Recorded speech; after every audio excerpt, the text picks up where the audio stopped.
Hello and welcome to another week of the Professor DW podcast. This is episode 11.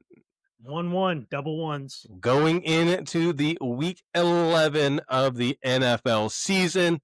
So this past week was week 10, and boy, the Professor did bad. 5 correct this week. Just a heads up, only 5 were correct by the Professor this week. Out of 14. Tony, how many did you get right? More than 5? More than 5. I also got more than 5. So, yeah, maybe we should be the professors. Maybe. Oh, by the way, Tony Davila, Matthew King. Dominic's not here. He is covering state volleyball in Yakima. So he's here in spirit. Here in spirit, the Murph man. All right. So this week was a crazy week.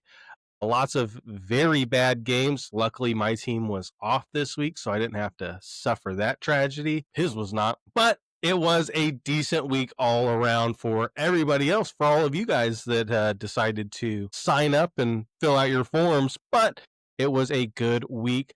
6 players, 6 people, contestants had a chance to get into the exclusive postseason tournament.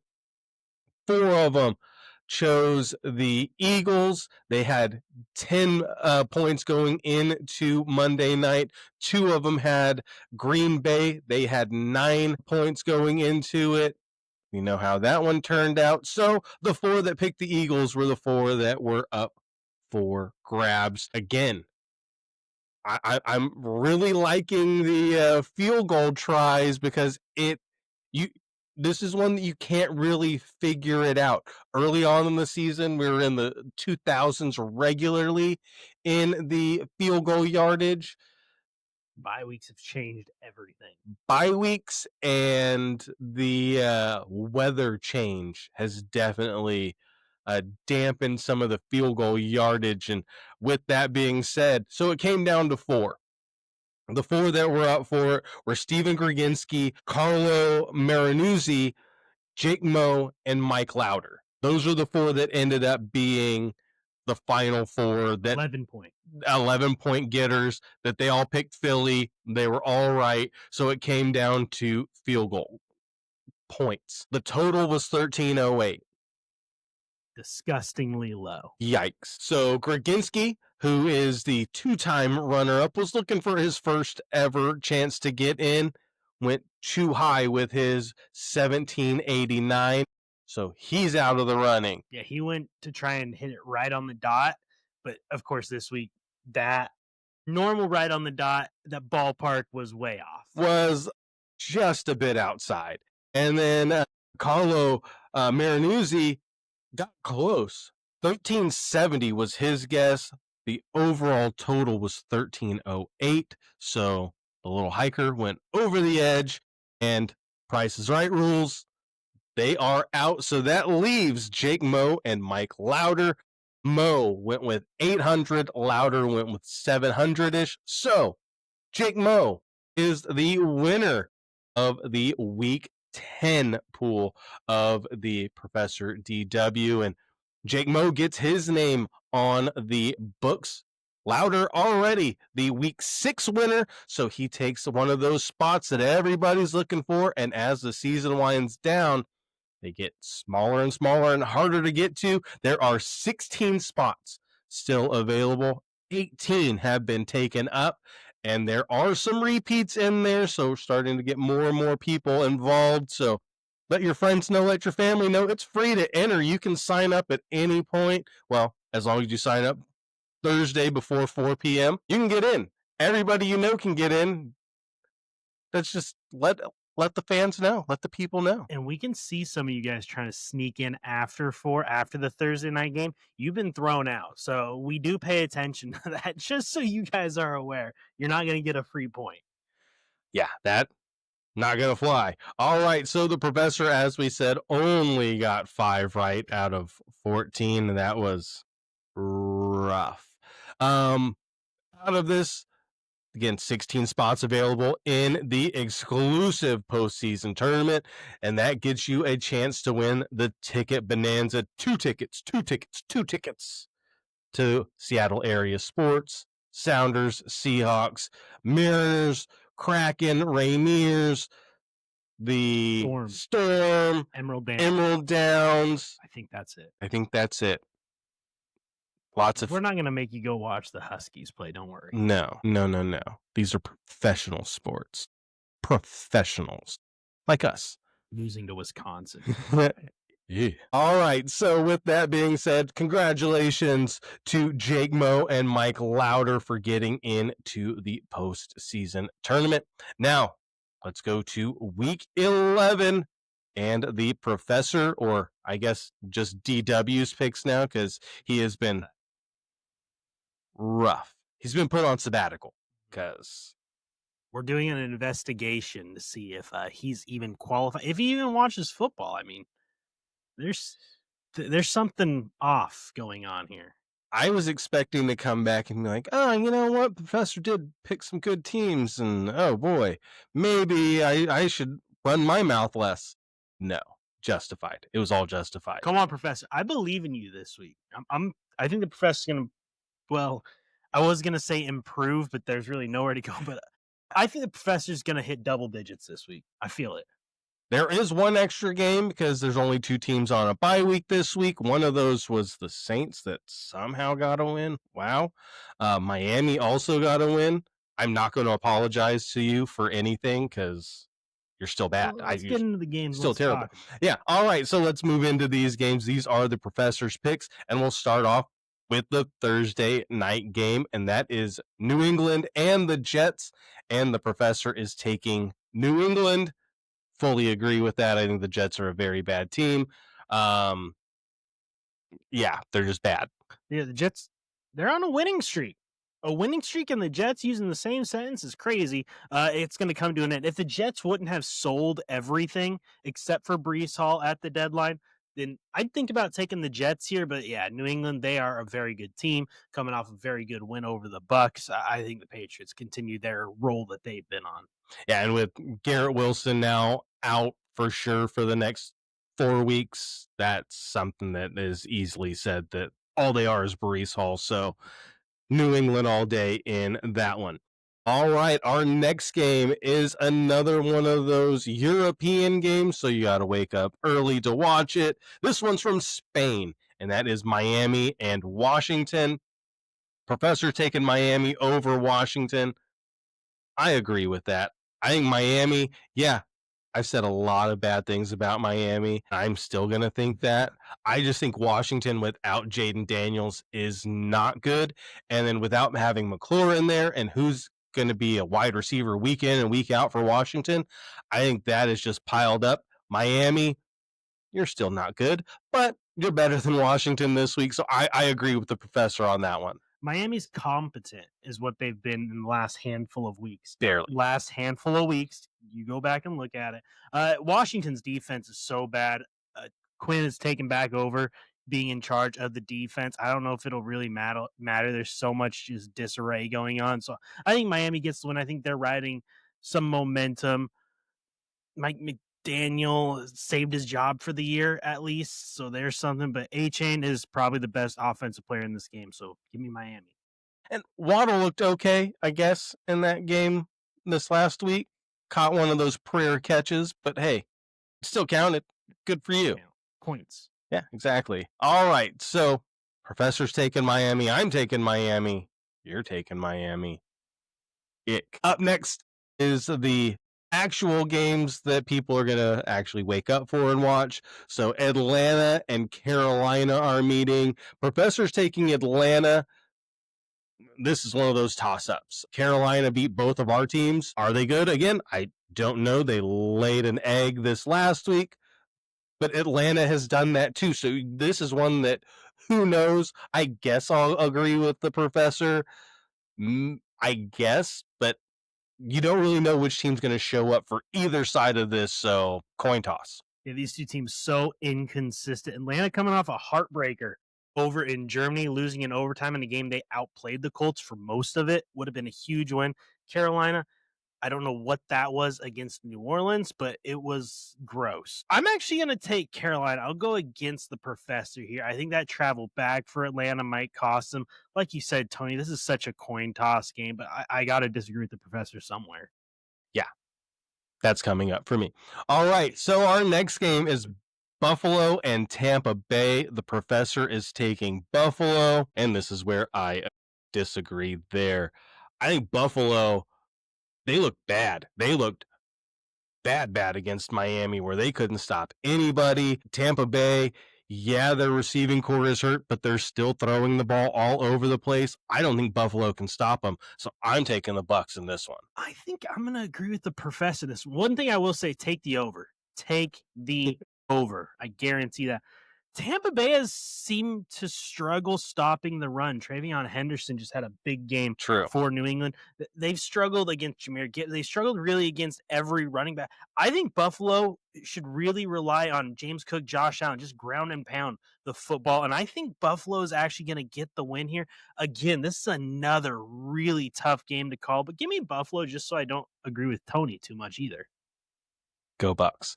All right, so up next, Houston and Tennessee. Professor's taking Houston. That one I agree with. Tennessee's bad. They had the number one pick for a reason.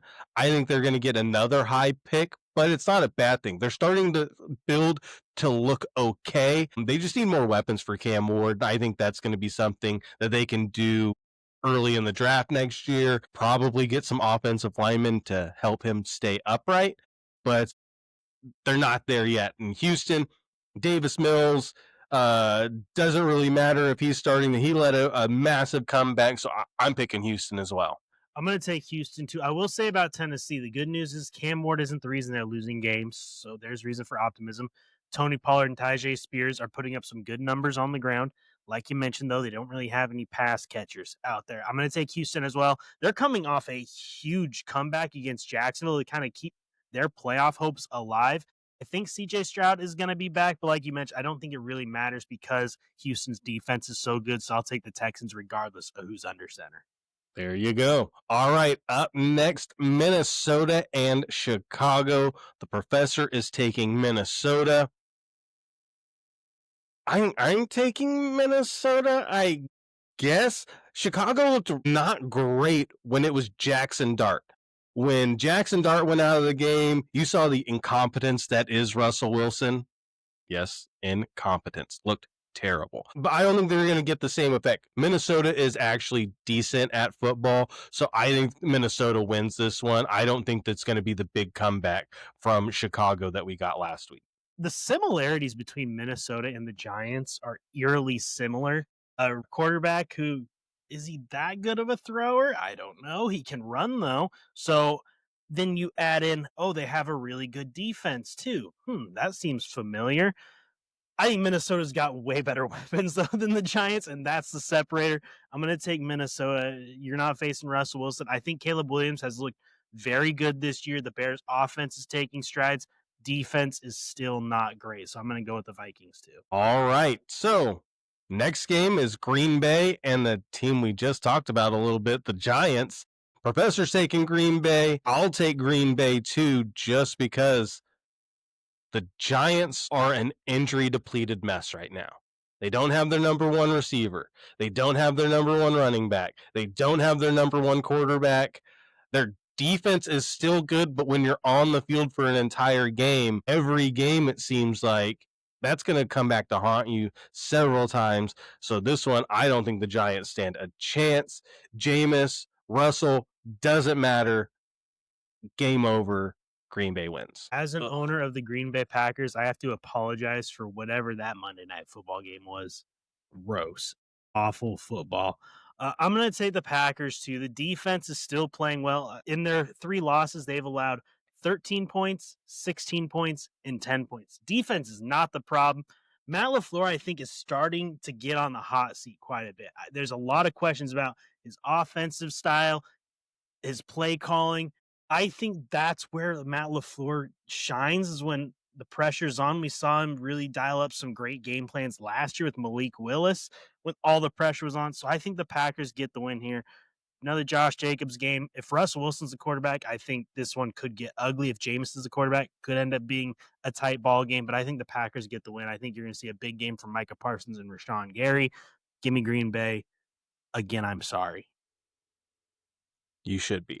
All right. So up next, Pittsburgh and Cincinnati. Professor is taking Pittsburgh. I agree with the professor on that one. Cincinnati, man, offense looking good. Looks good. Defense, for as good as the offense looks for Cincy, the defense looks bad. This is probably the only defense that's worse than the Cowboys, at least the secondary. I don't know how you put up that many points and then you can't get a single stop. Not one on defense. That is brutal. Cincy, figure it out. Pittsburgh's going to win that one. At least me and the professor think so. I'll go ahead and hop on that train as well. Why doesn't Cincy just try onside kicks after every score? Just see if you can get the ball back. That's the only way you're going to get a stop. Oof. Pittsburgh's coming off a stinker on Sunday Night Football as well. They got blown out by the Chargers. I think the Steelers defense is, again, going to be good enough, although they've had some issues this season. Aaron Rodgers got to be better than what he showed on Sunday Night Football. I can't pick the Cincinnati defense right now. No, if you have any of the Pittsburgh wide receivers on your fantasy team, put them in. Have them start. Also, don't listen to Tony's fantasy football advice. Not great. I don't have anybody on either one of those teams, so you're welcome. All right, up next, Chargers and the Jags.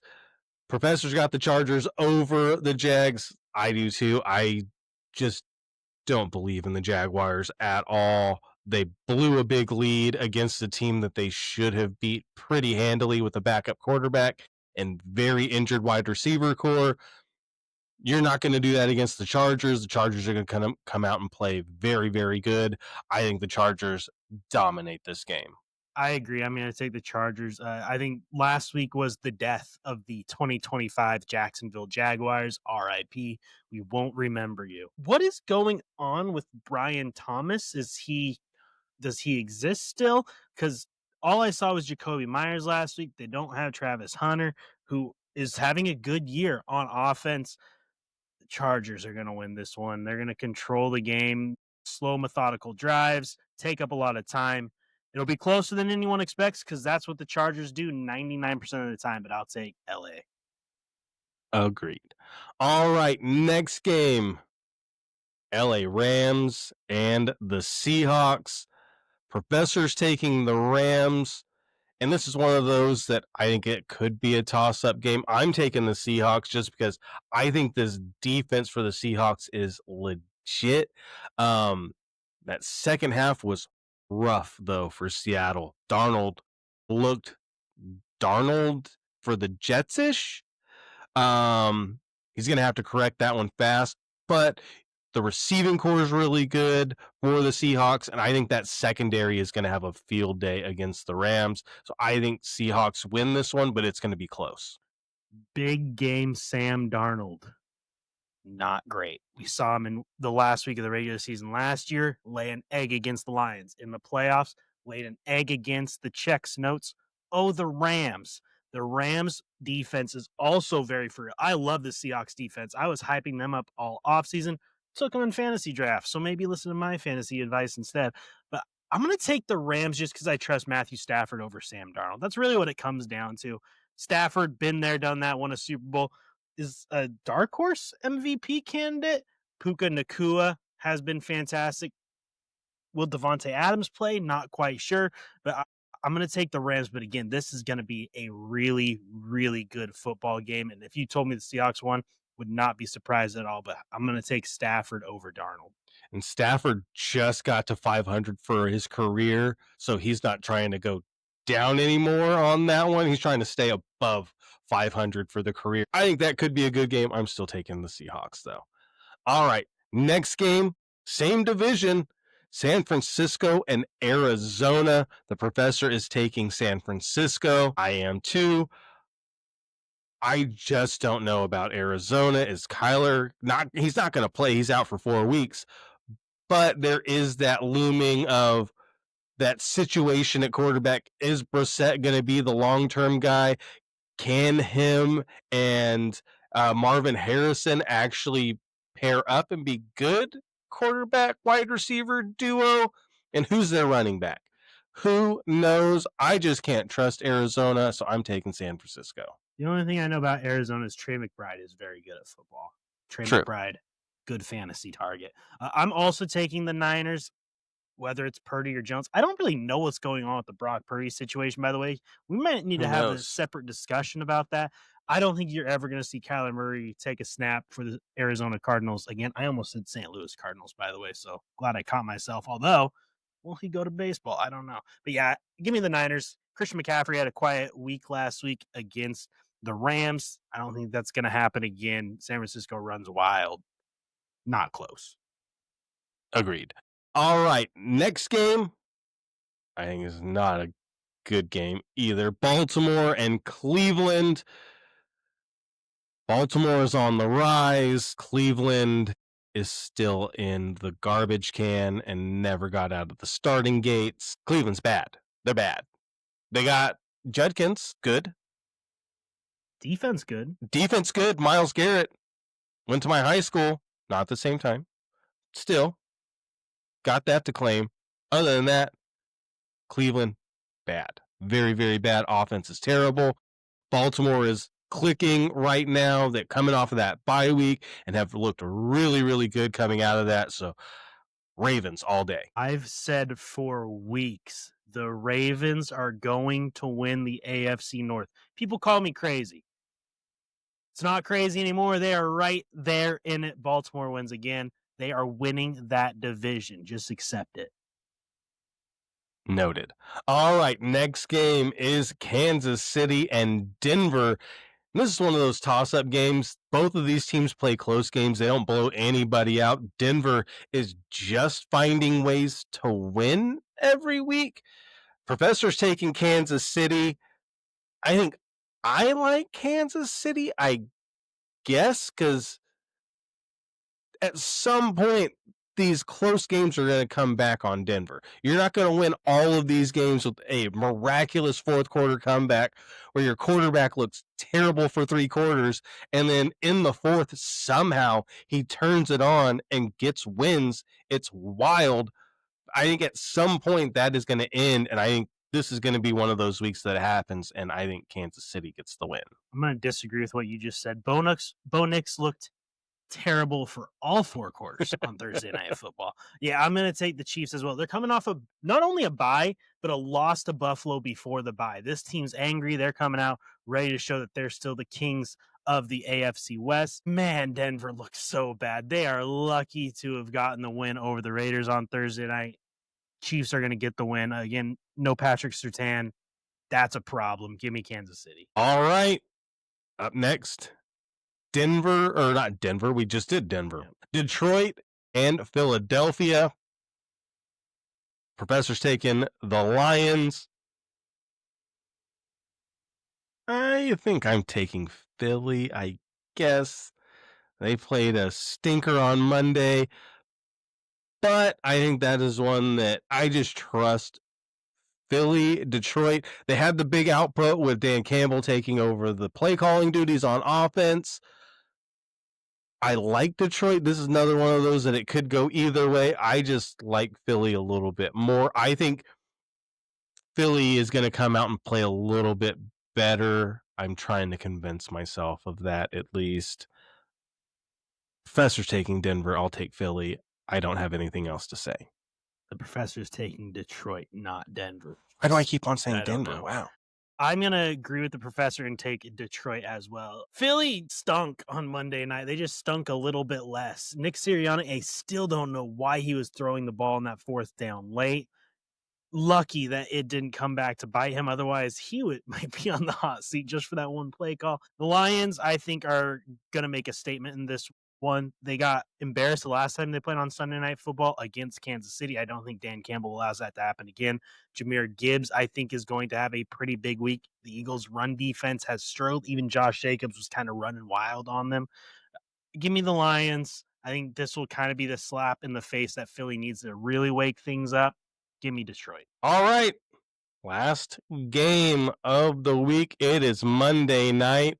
Professor has Dallas over the Raiders. I agree. Dallas fan here. Not convinced, but I agree. I think Dallas's offense is going to be better than what Vegas can do offensively. I think that Dallas can stop a tight end. I hope that they can stop the tight end because that is all that the Raiders have. They have Ashton Genty, kind of, when they decide to use him, that they haven't done so far this year. Confusing. I just think Dallas is going to win that one. They're coming off of a bye week. I think that they have a chance to win. Secondary is still very, very, very, very, very, very, very, very, very bad for the Cowboys. But the D line is okay, which would slow down Genty in any kind of way. So I think Dallas wins. I don't know if the Raiders can stop Trey Tucker and Tyler Lockett, let alone Brock Bowers and Michael Mayer. I don't think the Raiders have to stop them. The I think Cowboys, the Cowboys do. whatever. Shut up, Cowboys fan. I'm so tired of seeing this team in prime time, by the way. Can we just shove them in the 105 slate and just let them do their thing? I'm right there with you. Cowboys are going to win this game, though. Logan Wilson and Quinnen Williams, they're going to add something to the Cowboy defense. It's not going to be worse. That's for sure. Dallas coming off a bye. I think Dak is going to light up the Raiders. Light them up. Give me Dallas. They'll cover whatever the spread is. They're going to win this one comfortably. Enjoy it, Tony, because it might be the last comfortable win. It could be the last one the Cowboys have this year. Hey, I don't care. I just need George Pickens to have a very good day. I love CD. Great. Javonte Williams. Great. I need Pickens to have a good game because I need to win fantasy football games, and he's on my team, and Dak's my quarterback on this and that. I'm not going to cry like T.O. did, but that is my quarterback. So hopefully Dallas gets a win here. Please, please, please, Dallas get the win here. I don't think I can stomach it if you lose Tuesday to is going to be awful for you if the Raiders. So the Packers lose to the Giants, then I won't bring it up. Only thing that could be worse is if we had a repeat of this past Monday, because that was brutal to watch. Hey, I'm not going to disagree. All right, so there are the professor's picks. There's our commentary. Take what you will from it. For analysis is what we like. There you go. Yeah, sure. We'll go with that. Why not? Anyways, so that is our picks. Those are the professor's picks as well. Sign up. Get signed up. The deadline is Thursday at 4 o'clock. That's just before the kickoff of the Thursday game. You have until that. So if you're sitting around and the game's about to start, sign up. Get signed up. It doesn't take very long. All it takes is your name and an email address, where you follow us from, and you just click a couple of buttons. Click, click, click, click, click. Boom. There you go. That's all you have to do. And it's free for you. Professor's not going to win. He hasn't won. It's been a long, long, long losing streak. You'll get $27 if you come out of the victor on this one, or you have a chance for the exclusive postseason tournament. Those are the things that are up for grabs here. I got nothing to add. Good. All right, so that will do it for us this week. Hopefully you will join us next week for more of the Professor DW podcast.